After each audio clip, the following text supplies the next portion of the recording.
Hello everyone, कसे आहात सर्वजण? आय होप तुम्ही सर्वजण खूप मस्त आणि मजेत असाल अशी मी आशा करते. तर गावाला जायची सगळी काही तयारी रेडी झालेली आहे. आम्हीसुद्धा इथं रेडी झालेलो आहोत आणि ब्रो जो आहे तो आम्हाला गावी सोडणार आहे, म्हणजे ट्रॅव्हल्सपर्यंत सोडणार आहे. त्यामुळे तो सोडायला आलेला आहे. आता हा जो व्हिडिओ आहे ना, हा थोडासा पाठीमागचा व्हिडिओ आहे आणि तो मला म्हणजे शूट तर केला होता, मात्र एडिट करून अपलोड करायचाच राहून गेला होता. म्हटलं आता आज तुमच्यासोबत शेअर करते, कारण एक व्हिडिओ क्रिएट करायचा किंवा एक व्हिडिओ शूट करायचा म्हटल्यावर खूप मेहनत घ्यावी लागते आणि ती मेहनत वाया जाऊ द्यायची नाही असं मला वाटलं. आणि मी, श्रीजा, शौर्य असं आम्ही तिघंजणच जाणार होतो आणि शौर्यचे पप्पा जे आहेत ते उद्या येणार आहेत. त्यासाठी मग आम्ही इथं रेडी झालो आणि स्टार्टिंगला आम्ही टू व्हीलरवरून जाणार आहोत. म्हणजे जवळच तिथे म्हणजे कळंबूर सर्कलपर्यंत जाणार आहोत आणि तिथून ट्रॅव्हल्स बुक केलेली आहे. मग तिथून ट्रॅव्हल्सने जाणार आहोत. आणि हल्ली आता थंडी खूप वाढत चाललेली आहे. आता गावी जायचं म्हटल्यावर खूप अंगावरती काटा येत आहे. जाताना तर काही जाऊ वाटत नाही, मात्र घरच्यांना भेटण्याची किंवा माहेरी जाण्याची, त्याचबरोबर सासरी जाण्याची ओढ जी आहे ती खूप लागलेली आहे. कधी एकदा म्हणजे घरी पोचते असं तर मला वाटतंय.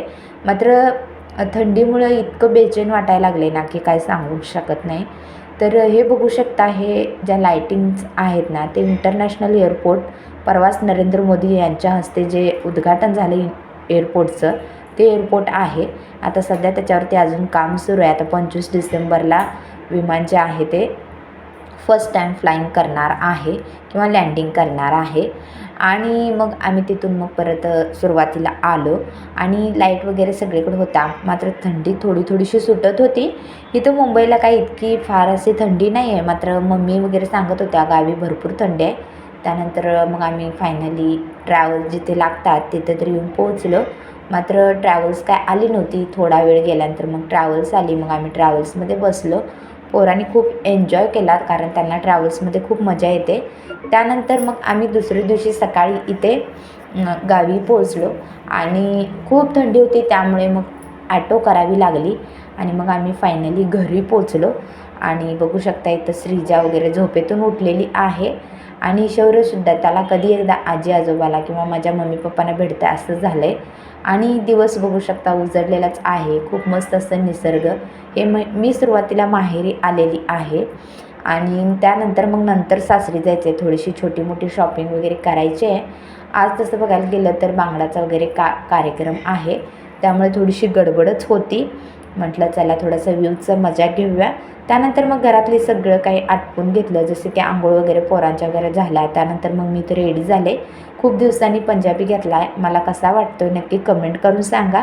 आणि त्यानंतर मग मी बांगडा वगैरे भरून त्यानंतर मग मी सासरी आले आणि मध्ये काय मला शूट घ्यायचं जमलंच नाही. तर अशा काही मी बांगड्या वगैरे भरलेल्या आहेत. मला कशा वाटतात कमेंट करून सांगा. आणि त्याचबरोबर मेहंदी वगैरे काढलेली आहे जाऊबाईने. नवरी येणार आहे, अजून नवरी काय आलेली नाही आहे. तिची तयारी सुरू आहे. आमच्या इकडे कसं करतात, नवरी आणायला 101 किंवा 51 अशा पोळ्यांची दुरडी दिली जाते. त्याची तयारी सुरू आहे. माझ्याकडे बच्चे मंडळी सांभाळण्याची जबाबदारी आहे, कारण काय झालं आहे, श्रीजाला थोडीशी सर्दी जाम झालेली आहे.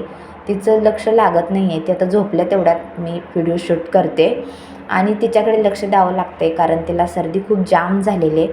मी तुमच्यासोबत माझा व्हिडिओ किंवा लग्नाचा जो व्हिडिओ आहे तो शेअर करावाच म्हणते. बघू आता श्रीजाला पाहता पाहता मला काय शेअर करता येते, किती शेअर करता येते ते शेअर करावं असा माझा विचार सुरू आहे. याच्या अगोदर एक मी व्हिडिओ तुमच्यासोबत शेअर केला आहे ग्रामदैवत आणि कुलदैवतेचा. त्यामध्ये तर मी तुम्हाला सांगितले की मला हे शक्यच झालेलं नाही आहे, कारण पोरगीला खूप आजारपण आल्यामुळे माझ्याकडं ते दुर्लक्षात झालं, कारण ते शक्य झालं नाही. त्यानंतर मग बघू शकता इथं मस्त असं वातावरण सकाळ सकाळी झालेलं आहे. मग दूध वगैरे आम्ही घालून आलो. शौर्य आणि माझ्या जावेची मुलगी म्हणजे तनू, आम्ही दूध वगैरे घालून आलो. आणि श्रीजा काय मला सोडून खाली उतरायचं नावच घेत नाही आहे. बिचारी, तिला काय झालं आहे काय माहिती.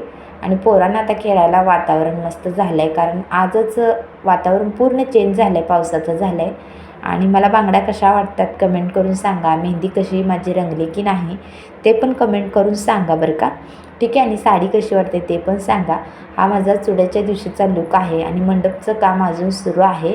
मंडप वगैरे अजून मारलेलं नाही आहे. आणि हे जे बघू शकता हे माझं सासरचं घर आहे. पलीकडे चुलत सासरे राहतात आणि इकडे आम्ही राहतो. आणि मी तुम्हाला माझ्या फॅमिली मेंबरची वगैरे सगळ्यांची ओळख करून द्यायची होती, मात्र माझ्याच्यानं काही शक्य झालं नाही. परत कधीतरी गावी गेले ना नक्की तुमच्यासोबत शेअर करेन. आणि हे आणि मी आणि श्रीजा थोडंसं असं फोटोचे मध्ये मध्ये क्लिप घेतल्या, जेणेकरून मी जाताना तर घरातून खूप म्हणजे खूप प्रयत्न करून किंवा खूप ठरवून गेले होते की लग्नाचे वगैरे ब्लॉग्स शेअर करायचे, मात्र ते काही शक्य झाले नाहीत. त्याबद्दल तुम्हा सर्वांची माफी मागते. ठीक आहे, तर असा चुडा दिवसाचा कार्यक्रम होता. आता मी नवरी आलेलाचा व्हिडिओ तुमच्यासोबत शेअर करायचा प्रयत्न करेनच. बघूया आता त्याचं थोडंसं शूट घेतलं आहे, ते तुम्हाला उद्या व्हिडिओमध्ये पाहायला भेटेल. ठीक आहे, तर व्हिडिओ कसा वाटला कमेंट करा.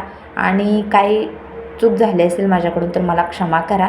चॅनलवर पहिल्यांदा आला असेल तर सबस्क्राईब करून घ्या, बेल आयकॉन प्रेस करा आणि अशाच व्हिडिओ पाहण्यासाठी व्हिडिओला हाईपसुद्धा करा. चला भेटू पुढच्या व्हिडिओमध्ये. तोपर्यंत मी तुम्हा सर्वांचा निरोप घेते. बाय.